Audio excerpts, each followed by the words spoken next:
When I was 10, my mom took me to an Easter egg hunt out in the woods behind this old church in our town. It wasn't even our church, we didn't go to church, but my mom saw a flyer in the grocery store and thought it might be a fun way to get me out of the house.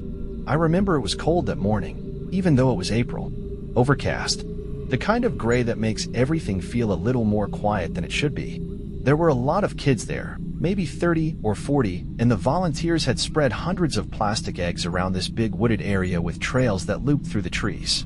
They said some of the eggs had candy, some had stickers, and a few had golden tickets that could be exchanged for prizes. I was immediately obsessed with finding one of those golden eggs. I didn't care about jelly beans or tiny bouncy balls. I wanted the prize.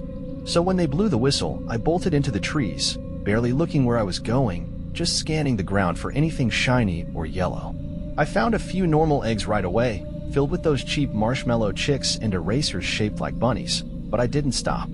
I just kept going deeper into the trees. It must have only been 15 or 20 minutes, and when I realized I couldn't hear any of the other kids anymore. No yelling, no laughing, not even rustling leaves. I must have wandered farther than I thought. I wasn't panicking or anything. I figured I'd just retrace my steps, but then I saw something ahead that made me stop walking. It was a man in a bunny costume. Not a mascot-style one, like the kind you'd see at a mall. This was a homemade suit. Dirty, sagging fabric that used to be white but had turned this gross yellowish gray. The ears flopped to one side, and the mask, it wasn't a proper mask, more like a papier-mâché rabbit head, had these black holes where the eyes should have been. He was standing maybe 30 feet away from me, half behind a tree, just watching. I froze. For a second, I genuinely thought it was part of the event.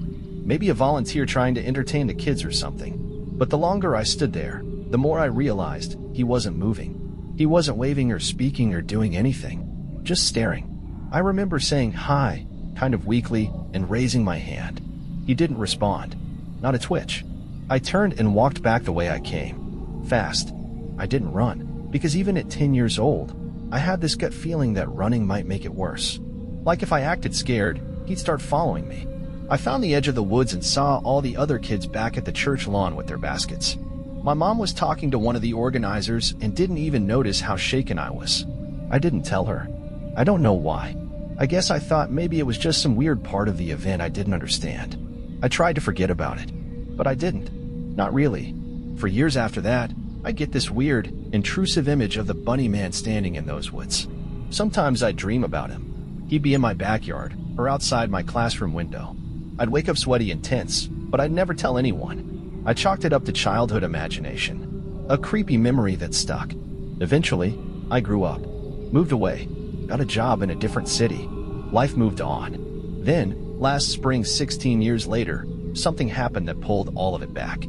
I was living in a third-floor apartment at the time. It was a decent place in a not great part of town. Nothing special, but it had a little balcony that overlooked a narrow back alley between my building and a row of garages. I worked nights, so I'd usually get home around 2 or 3 a.m., and I had this habit of sitting out on the balcony to unwind before bed. One night, about a week before Easter, I came home, made a drink, and stepped out onto the balcony like usual. The alley below was dark. One of the street lamps had burned out, so the far end near the garages was pitch black. As I sat there, I caught a glimpse of movement at the edge of that darkness. A tall shape. At first, I thought it was just a guy in a hoodie, someone passing through.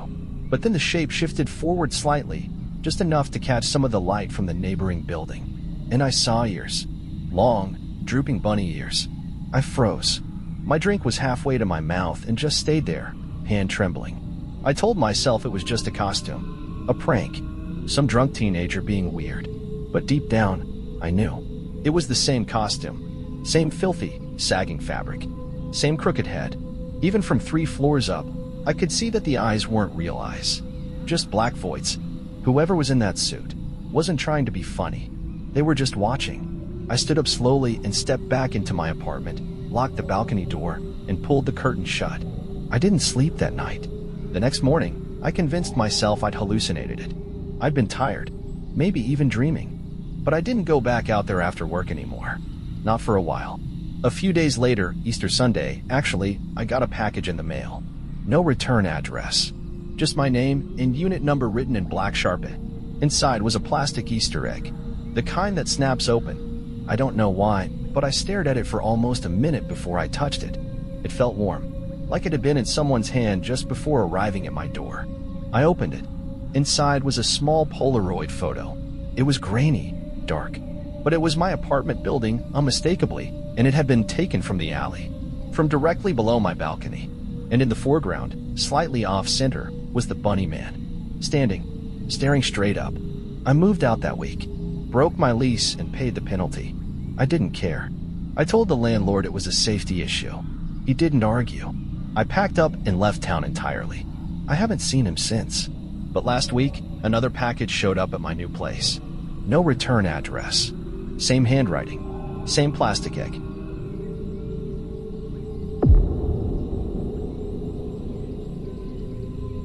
Our neighborhood always held this small-town Easter event every year at a little brick church near the edge of town. It wasn't anything fancy, just a few folding tables, lemonade, and plastic eggs scattered across the field behind the building. But it was tradition and the kind of thing everyone showed up for, even if they weren't religious. That year, I was 17 and volunteered to help out. I figured it'd look good on college apps or something. Plus, my mom was one of the organizers and she basically guilted me into it. I was mostly just there to refill snacks and direct parents to the bathroom, that kind of thing.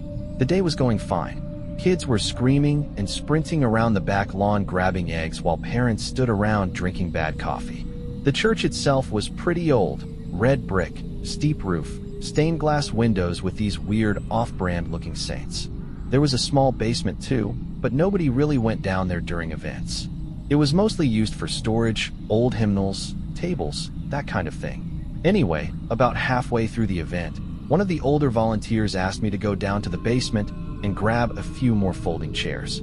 She said some last-minute families had shown up and we were short. I didn't mind. It was quieter inside, and the basement stairs were just off the main hall. It was noticeably colder once I got down there. The air was damp, smelled like dust and floor wax. Fluorescent lights flickered overhead. I remember walking past a bunch of stacked chairs and tables, moving slow because the space was tighter than I expected, just low ceilings and concrete walls. That's when I heard it. A soft click, click, click, like something lightly tapping against plastic. It echoed, but not loud. It was coming from deeper in the basement, around the corner past a row of stacked boxes. I should have ignored it. I should have just grabbed the chairs and left. But I didn't. I followed the sound, weaving through the maze of storage. And that's when I saw her. A little girl, probably 6 or 7, sitting cross-legged on the floor, barefoot, wearing a white dress that looked old-fashioned, like something from a school play. Her hair was long and dark and hanging in her face. She was holding a bright blue Easter egg, slowly spinning it with her fingers, making that clicking sound. I froze. At first, I assumed she'd wandered down from the event, but something felt off. Her skin looked pale, almost grayish under the flickering lights, and she didn't seem startled by me at all, just kept spinning the egg. I asked if she was lost. She didn't answer. Then she tilted her head and said, "The eggs down here are different." Her voice was flat, quiet, like someone saying something they've repeated 100 times. I asked her name and if her parents were upstairs, but she didn't respond. She just lifted the egg and held it out toward me. I didn't take it. I asked what was inside. She looked down at it, then whispered, "They bleed if you open them too fast." My stomach turned. I told her I was going to get someone, but she suddenly set the egg down, stood up, and walked into the shadows behind a metal shelf. I followed her, but when I turned the corner, she was gone. No doors, no exits, just rows of old choir robes and boxes. I backed away slowly and left the basement without the chairs. I didn't tell anyone right away. It felt too weird. I thought maybe I imagined it. Or maybe one of the kids was playing some creepy game. But that night, after the event had ended and everyone had gone home, I went back. I don't know why. I guess I needed to be sure. The church was mostly dark, but the basement lights still worked. I went back down there, retracing my steps. And there, exactly where she'd been sitting, was the egg. That same bright blue plastic egg. I stared at it for a long time. Then I picked it up. It was warm. Not like room temperature. Warm, like it had been held in someone's hand for a long time. I turned it slowly, expecting maybe a toy or candy to fall out. But nothing happened. It didn't seem to open. Then I noticed a small smear of something on the seam. I wiped it with my thumb. It was red. Sticky. I dropped it. It cracked slightly when it hit the concrete, but didn't fully split. I stepped back, breathing heavy, when I heard a voice behind me. "You're not supposed to take them," it said. I spun around. The girl was standing near the stairs, half in shadow. Her face was visible this time. Pale, thin, and her eyes were completely wrong. No whites, no pupils, just this cloudy, glassy gray, like someone who'd been underwater too long. I didn't speak. I just ran. Up the stairs, out the church doors, didn't even lock up behind me. The next morning, I came back with my mom, pretending like I'd left my phone. I made some excuse to check the basement again, but the egg was gone. So was the girl. I started asking around, casually, if anyone had lost a little girl during the event, or if a kid had wandered downstairs. Nobody knew what I was talking about. One of the older women who'd been a member of the church for decades got this look on her face when I mentioned it, though. Not surprised, more like wary. She pulled me aside and said, "You didn't take anything from down there, did you?" I shook my head. She didn't say anything else. Just walked off. Weeks passed. I tried to forget about it. Then, one morning, I found something on my front porch. A plastic egg. Bright blue. Cracked along the side. And something red smeared inside.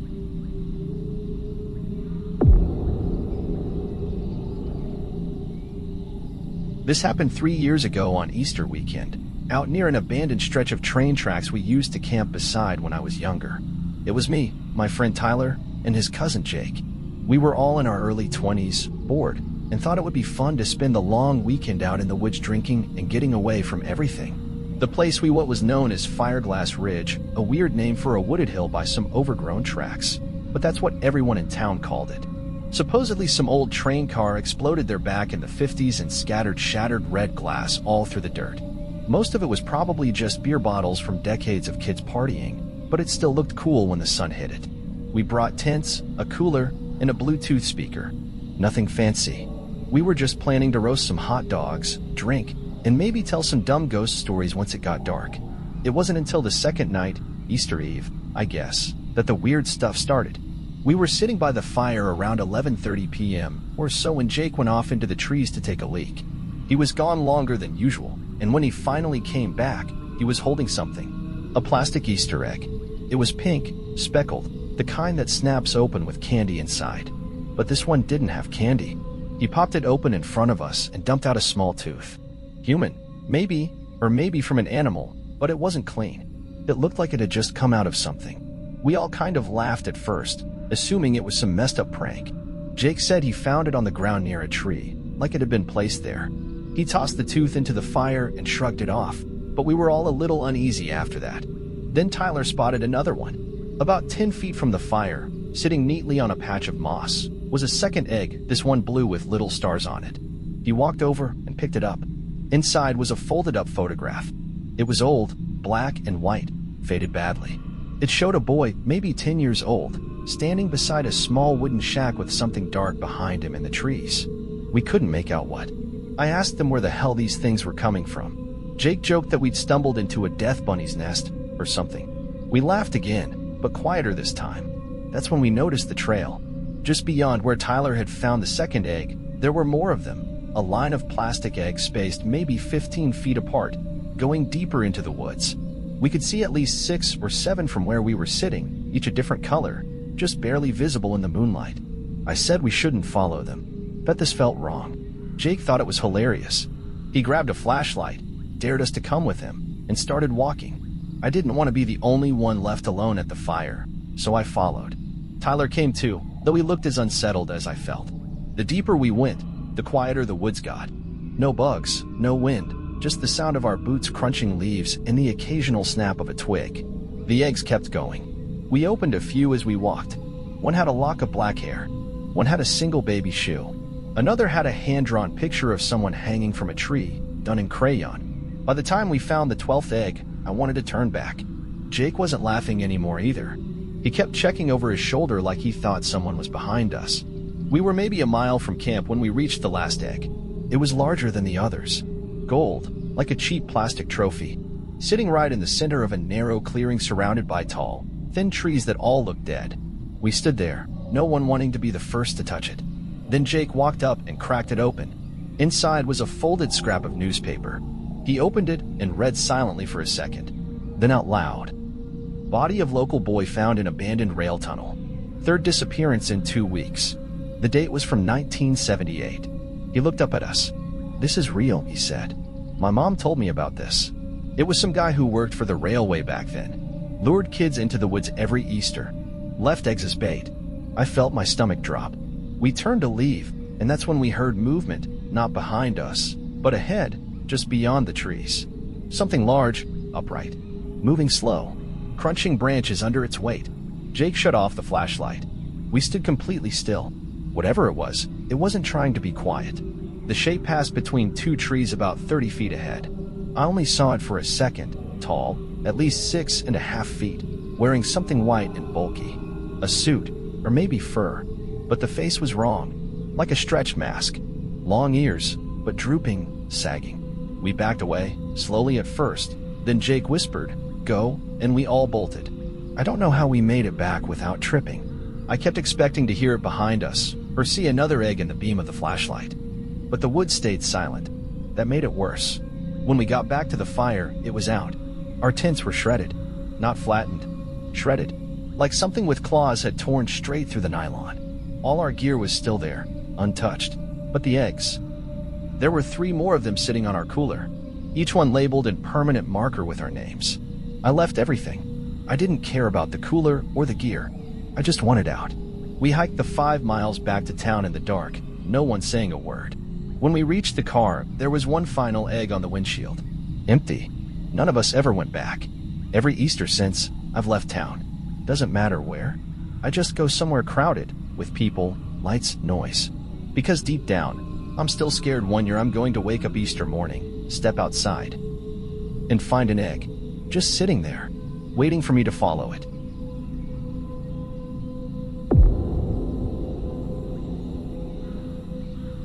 When I was a kid, Easter at my house was a big deal, way bigger than it should have been, honestly. We didn't have much money, but my dad would go all out for the egg hunt.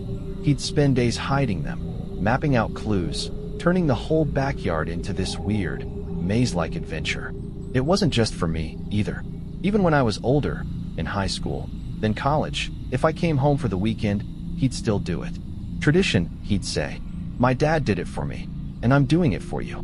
My mom passed when I was young, so it was always just me and him. I think that's part of why I kept humoring the egg hunts, even after I grew out of them. It was one of the only things that still made him genuinely happy.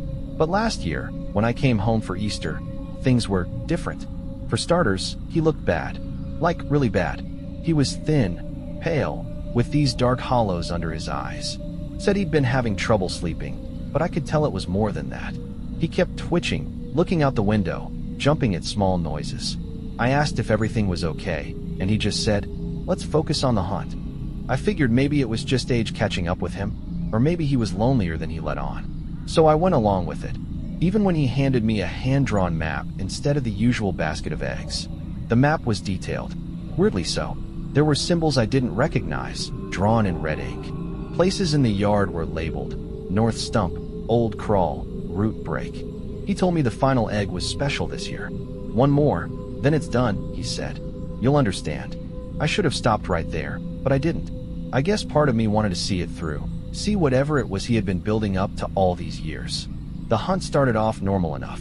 A few eggs in the bushes, one inside the birdhouse, another taped to the underside of the hose reel. But the deeper I followed the map, the stranger it got. One egg was buried inside a dead squirrel carcass. Another was hanging from a branch with what looked like a piece of hair tied around it. The clues were less about fun and more like riddles. One said, "Dig where the dead forgot the light." That led me to the back corner of the yard, near the rusted-out shed we never used. The grass was patchy there, the soil dry. I almost turned around. I didn't want to go any further. But the egg wasn't just hidden. It was buried. I knew it before I touched the shovel leaning against the shed. He wanted me to dig. It took longer than it should have. The dirt was packed tight, like it had been sitting for years. At about 3 feet down, the shovel hit something solid. I brushed away the soil with my hands, expecting plastic. But it wasn't plastic. It was a small wooden box. No lock, no hinges. Just this old, square box sealed with melted wax along the edges. And carved into the top, clear as day, was my last name. I froze, called out to my dad, no answer. I climbed out, holding the box, and brought it into the house. He was sitting at the kitchen table, hands folded, staring straight ahead like he was waiting for me. When I set the box down in front of him, he didn't even look surprised. "You weren't supposed to find that until I was gone," he said.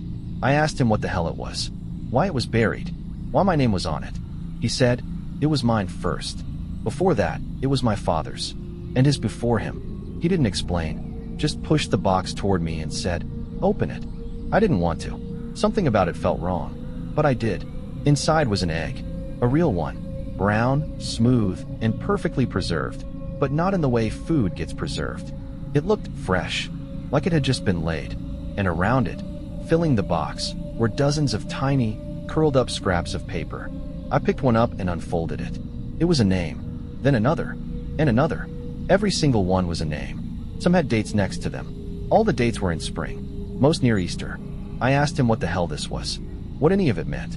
He said, "They're the ones we kept it from, the ones who didn't finish the hunt." I started to feel sick. Told him this wasn't funny, that if this was some kind of twisted family joke, it wasn't working. But he didn't laugh. "It needs to be fed," he said.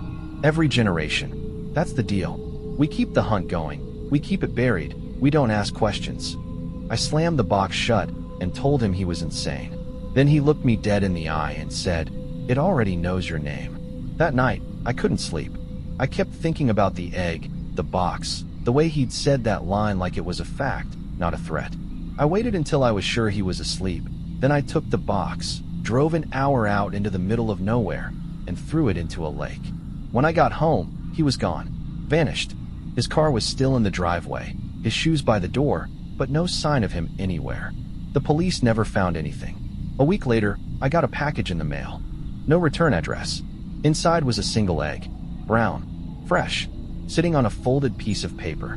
One name written on it, mine.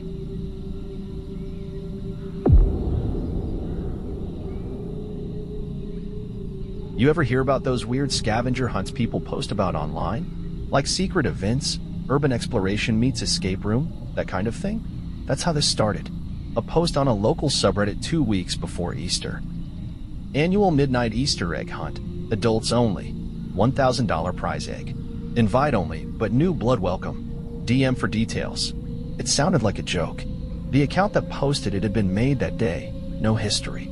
But I'd been down a rabbit hole of weird Reddit puzzles and ARGs that winter, so it caught my attention. I DM'd the account. Figured if it was spam, I'd ignore it. They replied the next morning. Gave me a time, a location, and one rule. No phones. No photos. No questions. I should have bailed right then. But I was bored, broke, and curious in the way people get when their life feels like it's moving too slow. The location was an abandoned elementary school about 20 minutes outside town. Glenfield Primary. It shut down in the late 90s after black mold and financial issues, standard small-town decay. It was fenced off, but locals still broke in sometimes to graffiti the gym or party in the auditorium. The hunt started at midnight on Easter Sunday. When I got there were already a few cars parked in the weeds near the back lot. About 10 people standing around, mostly quiet, hoodies and gloves and dark jackets. Nobody looked drunk. Nobody looked like they were there for fun. One guy, tall, thin, with a yellow armband, stood by the side door of the building. He was the only one who spoke. He said, "Phone's off. You'll be searched. If you're caught cheating, you leave without your hands." People laughed, but he didn't. We were let inside one by one. They checked our pockets, took anything with a screen, and handed each of us a small drawstring bag. Mine had a flashlight, gloves, and a plastic egg. The egg was empty. Yellow armband guy gave us the rules. Stay inside the property boundaries. You have 2 hours. Eggs must be brought back unopened. The golden egg ends the game. Do not open any eggs. Then he blew a whistle and the doors opened. Everyone scattered. The school was worse inside than I expected. Water damage, collapsed tiles, rusted lockers. The kind of place that smells like mildew and burnt wires. I moved fast at first. Checked under desks, inside cubbies, through the teacher's lounge. I found my first egg in a file cabinet drawer. Bright purple, warm to the touch. I dropped it into my bag. In the next 20 minutes, I found 3 more. One was tucked inside a dollhouse. Another was hanging from a hook in a bathroom stall. None of them were golden. None of them rattled. But they felt heavy, not like candy or coins. That's when I saw the girl. She was crouched at the end of the hallway, staring into a janitor's closet. Still as stone. I asked if she found anything, but she didn't answer. Just whispered, "They're moving." I walked over, leaned past her, and looked inside. There were dozens of eggs on the floor. All sizes. All colors. Some cracked open. Something wet and black was smeared along the linoleum, like grease or old blood.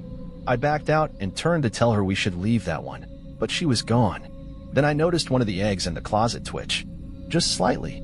Like something inside had shifted. I walked away. Fast. The halls felt different after that. I stopped seeing people.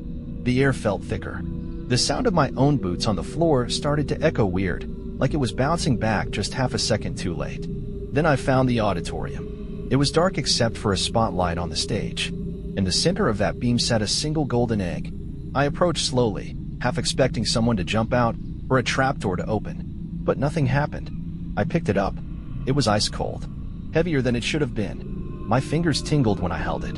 That's when I heard it, faint, from the back of the stage. Scraping, followed by a wet, clicking sound. I turned and ran. I don't know how I found my way back. Every hall looked the same. Every door I tried seemed to lead nowhere. But eventually, I burst into the main corridor and saw two other people standing by the entrance. One of them had blood on his shirt. They didn't speak, just stared at the egg in my hand. Yellow armband came out of the shadows. "Game's over," he said. He led us outside in silence. At the edge of the parking lot, he held out a box. I dropped the egg in. The moment it left my fingers, I felt something ease, like pressure releasing from inside my skull. Then he said, "First time, you leave. Second time, you choose." I asked him what that meant.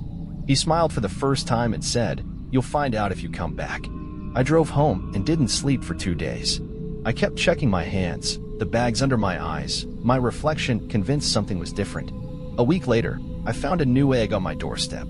Unmarked, unopened. But it was golden, and it was warm.